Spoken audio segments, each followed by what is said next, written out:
ഒന്നും ചോദിക്കാത്ത പാലം. എല്ലാം അത് താങ്ങി. കാലുകൾ, ചക്രങ്ങൾ, വണ്ടികൾ, സ്വപ്നങ്ങൾ. പകൽ തോറും മഴയോ വെയിലോ ആവട്ടെ, പഴയ പാലം പട്ടണത്തിനും അതിനപ്പുറമുള്ള ലോകത്തിനുമിടയിൽ നിന്നു. കല്ലും നിശബ്ദ സേവനവും കൊണ്ട് നിർമ്മിച്ച അത് ഒരിക്കലും ഒന്നും ആവശ്യപ്പെട്ടില്ല. ഒരു പേരും ഒരു ഫലകവും ഒരു നന്ദി പോലും ചോദിച്ചില്ല. കുട്ടികൾ അതിൽ നടക്കാൻ പഠിച്ചു. പ്രണയികൾ അതിൻ്റെ വിളക്കുകൾക്ക് കീഴിൽ മന്ത്രിച്ചു. കർഷകർ ക്ഷീണിച്ച കൈകളാലും മികച്ച വിളവെടുപ്പിനായുള്ള പ്രതീക്ഷകളാലും അത് മുറിച്ചു കടന്നു. പാലം പാട്ടിൻ്റെ ഭാഗമാണെന്ന മട്ടിൽ എല്ലാ ദിവസവും രാവിലെ പാൽക്കാരൻ കുറുകെ വിസിൽ മുഴക്കി നടന്നു. പക്ഷെ ആരും അത് ശരിക്കും നോക്കിയില്ല, കൂടുതൽ തിളക്കമുള്ള എന്തെങ്കിലും വരുന്നതുവരെ. മേയർ ഒരു പുതിയ റോഡിൽ റിബൺ മുറിച്ചു. മിനുസമാർന്നതും തിളങ്ങുന്നതുമായ ഒരു മേൽപ്പാലം. ലോഹ റെയിലുകൾ, സോളാർ ലൈറ്റുകൾ, ഡിജിറ്റൽ അടയാളങ്ങൾ. അത് പുരോഗതിയായിരുന്നു. വേഗത, ശൈലി, ഭാവി. പഴയ പാലമോ? അത് ഉപേക്ഷിക്കപ്പെട്ടു. അവർ അതിനെ കാലഹരണപ്പെട്ടതായി കണ്ടു.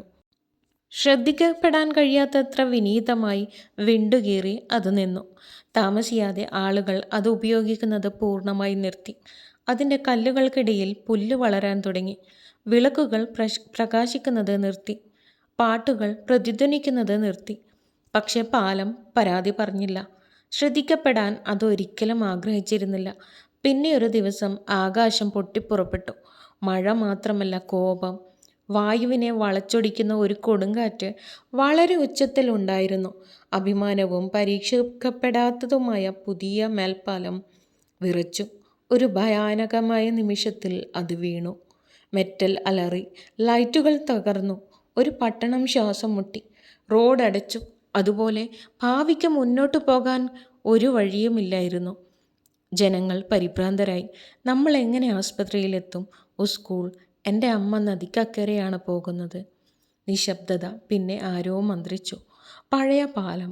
മാസങ്ങളായി അതിലൂടെ അവർ നടന്നിട്ടില്ല, ഒരുപക്ഷെ വർഷങ്ങൾ. പക്ഷേ അവർക്ക് അത് മറന്നുപോയ ഒരു പഴയ സുഹൃത്തിനെ പോലെ അവർ അതിലേക്ക് ഓടിക്കയറി. അവിടെ വിള്ളലുകളൊന്നുമില്ല, നാടകമില്ല. നിൽക്കുന്നു, എന്നും തയ്യാറായി.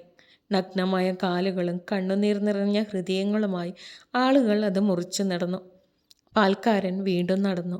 കർഷകർ തലയാട്ടി. കുട്ടി ചൂണ്ടിക്കാണിച്ച് പുഞ്ചിരിച്ചു. പഴയ പാലം തിളങ്ങിയില്ല. അത് ക്രെഡിറ്റ് ചോദിച്ചില്ല. അത് അവരെ പിടിച്ചു നിർത്തി. എല്ലായ്പ്പോഴും ഉണ്ടായിരുന്നത് പോലെ. ആ ആഴ്ചയുടെ അവസാനം ആരോ ഒരു ഫലകം സ്ഥാപിക്കാൻ ശ്രമിച്ചു. വിശ്വസ്ത പാലത്തിലേക്ക് അതിൽ എഴുതിയിരുന്നു. പക്ഷെ കല്ല് തകർന്നു. അത് നിരസിക്കുന്നത് പോലെ. കാരണം ചില കാര്യങ്ങൾ മഹത്വത്തിനായി നിർമ്മിച്ചതല്ല, അവ നൽകുന്നതിനായി നിർമ്മിച്ചതാണ്. ഉച്ചത്തിലുള്ള ശബ്ദവും ലൈക്കുകളും കൊണ്ട് ഭ്രമിച്ച ഒരു ലോകത്ത് പഴയ പാലം അപൂർവമായ ഒന്നായി മാറി. ഒരു ശാന്തമായ ശക്തി, ഒരു ഓർമ്മപ്പെടുത്തൽ. ആ യഥാർത്ഥ ശക്തി സ്വയം പ്രഖ്യാപിക്കുന്നില്ല, അത് പ്രത്യക്ഷപ്പെടുന്നു. അഹംഭാവമില്ലാതെ, കരഘോഷമില്ലാതെ, എന്നെന്നും അത് നിലനിൽക്കുന്നു. മോറൽ: അഹംഭാവമില്ലാത്ത ദയ അചഞ്ചലമായ ശക്തി സൃഷ്ടിക്കുന്നു. If you love to watch this video, you can comment, like, share and subscribe.